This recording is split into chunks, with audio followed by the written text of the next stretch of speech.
कभी सदन की आंख से आंसू भी बहे। ये सदन दर्द से भर गया जब देश को 3 अपने प्रधानमंत्री उनको अपने कार्यकाल में ही खोने की नौबत आई। नेहरू जी, शास्त्री जी और इंदिरा जी। नमस्कार, मैं अंशु कुमार प्राइम लाइव में आपका स्वागत करता हूं। आज से संसद का विशेष सत्र शुरू हो गया है। 18 तारीख से 22 तारीख तक यह सत्र चलेगा। इस विशेष सत्र में कई अहम मुद्दे पर बात होने वाली है।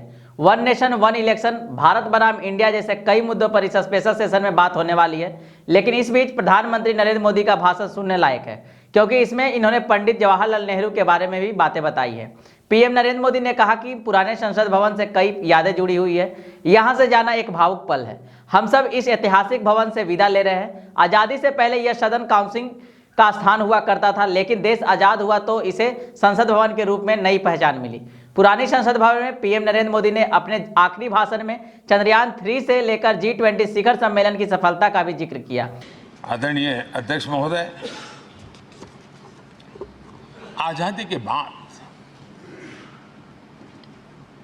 बहुत बड़े बड़े विद्वान लोगों ने बहुत आशंकाएं व्यक्त की थी। पता नहीं देश का क्या होगा, चल पाएगा कि नहीं चल पाएगा, एक रहेगा कि बिखर जाएगा, लोकतंत्र बना रहेगा नहीं, 50। लेकिन इस देश की संसद की ताकत है कि पूरे विश्व को गलत सिद्ध कर दिया और ये राष्ट्र पूरे सामर्थ्य के साथ आगे बढ़ता रहा। और इस विश्वास से कि हम भले आशंकाएं होंगी, घने काले बादल होंगे, लेकिन सफलता प्राप्त करते रहेंगे। और ये हम सब लोगों ने, हमारी पुरानी पीढ़ियों ने मिलकर के इस काम को करके दिखाया है। इसका गौरवगान करने का ये अवसर है। आदरणीय अध्यक्ष जी, इसी भवन में 2 साल 11 महीने तक संविधान सभा की बैठकें हुई और उसने देश के लिए एक मार्गदर्शक जो आज भी हमें चलाता है, हमारे संविधान दिया। और 26 नवंबर 1949 को जो संविधान हमें मिला, वो 26 जनवरी 1950 को लागू हुआ। इन 75 वर्षों में सबसे बड़ा जो अचीवमेंट है वो ये है कि देश के सामान्य मानवी का इस संसद पर विश्वास बढ़ता ही गया है। और लोकतंत्र की सबसे बड़ी ताकत यही है कि इस महान संस्था के प्रति, इस महान इंस्टीट्यूशन के प्रति, इस व्यवस्था के प्रति उनका विश्वास अटूट रहे, विश्वास उनका बना रहे।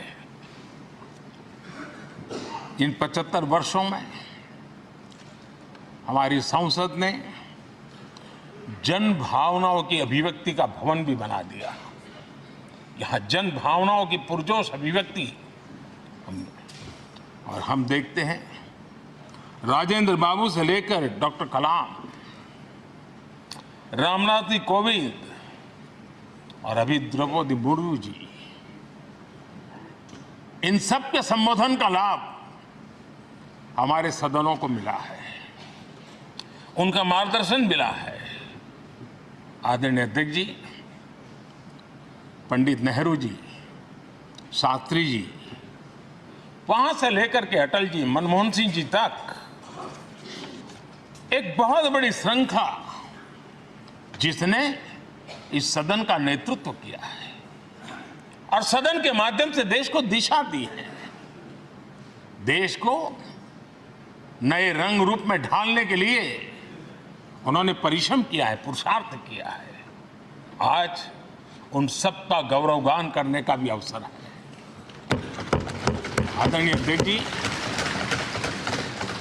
सरदार वल्लभ भाई पटेल, लोहिया जी, चंद्रशेखर जी, आडवाणी जी, न जाने अनगिनत नाम, जिन्होंने हमारे इस सदन को समृद्ध करने में, चर्चाओं को समृद्ध करने के लिए,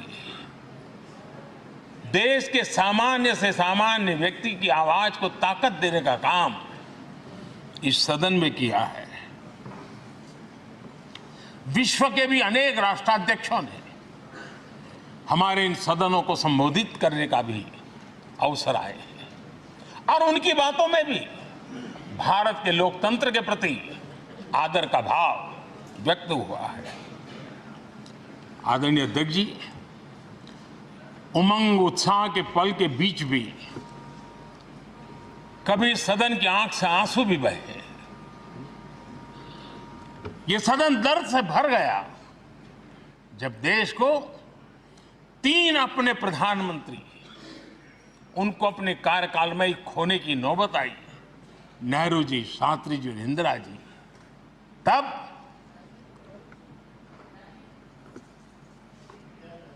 ये सदन अश्रु भीनी आंखों से उन्हें विदाई दे रहा था। आदरणीय अध्यक्ष जी,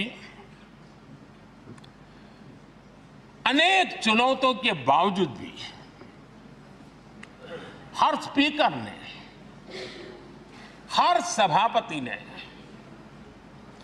बेहतरीन तरीके से दोनों सदनों को सुचारू रूप से चलाया है और अपने कार्यकाल में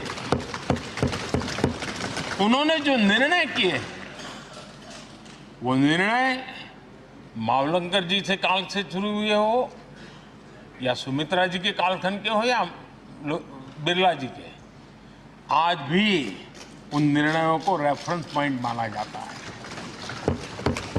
ये काम हमारे करीब 17 स्पीकर और उसमें 2 हमारी महिला स्पीकर ने भी, और मावलंकर जी से लेकर के सुमित्रा ताई तक और बिरला जी का मार्गदर्शन आज भी हमें मिल रहा है।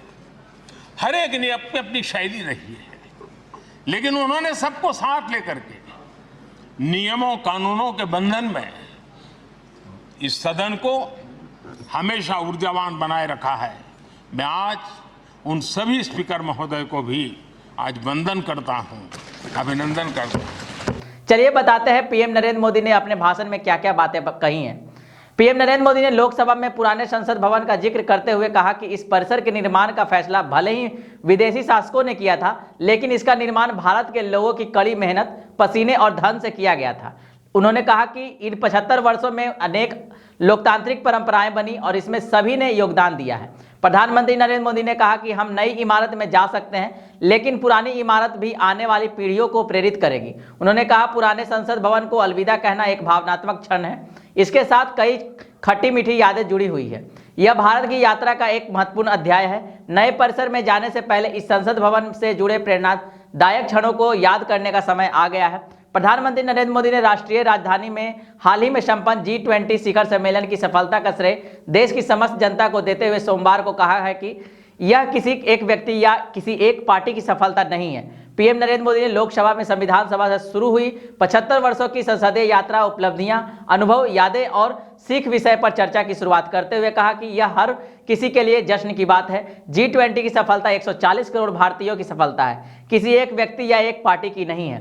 प्रधानमंत्री नरेंद्र मोदी ने कहा कि पंडित जवाहरलाल नेहरू से लेकर लाल बहादुर शास्त्री और अटल बिहारी वाजपेयी तक इस संसद ने कई नेताओं को भारत के बारे में अपना दृष्टिकोण प्रस्तुत करते देखा है। पीएम नरेंद्र मोदी ने कहा कि इस संसद भवन में अनेक अवसर ऐसे आए जब सदस्यों के आंसू भी बहे। उन्होंने 3 दिन प्रधानमंत्रियों पंडित जवाहरलाल नेहरू, लाल बहादुर शास्त्री और इंदिरा गांधी के निधन पर सदस्यों का भी उल्लेख किया। राष्ट्रीय राजधानी में पिछले दिनों आयोजित G20 शिखर सम्मेलन की सफलता को देश के 140 करोड़ देशवासियों की उपलब्धि बताते हुए पीएम नरेंद्र मोदी ने इसी कारण से आज भारत विश्व मित्र के रूप में अपनी जगह बना पाया है और पूरी दुनिया भारत में अपना मित्र खोज रही है। प्रधानमंत्री ने कहा कि अतीत में जब देश में नैम यानी गुट निरपेक्ष आंदोलन का सम्मेलन आयोजित किया गया था तो इस सदन ने सर्वसम्मति से देश के इस प्रयास को सराहा था।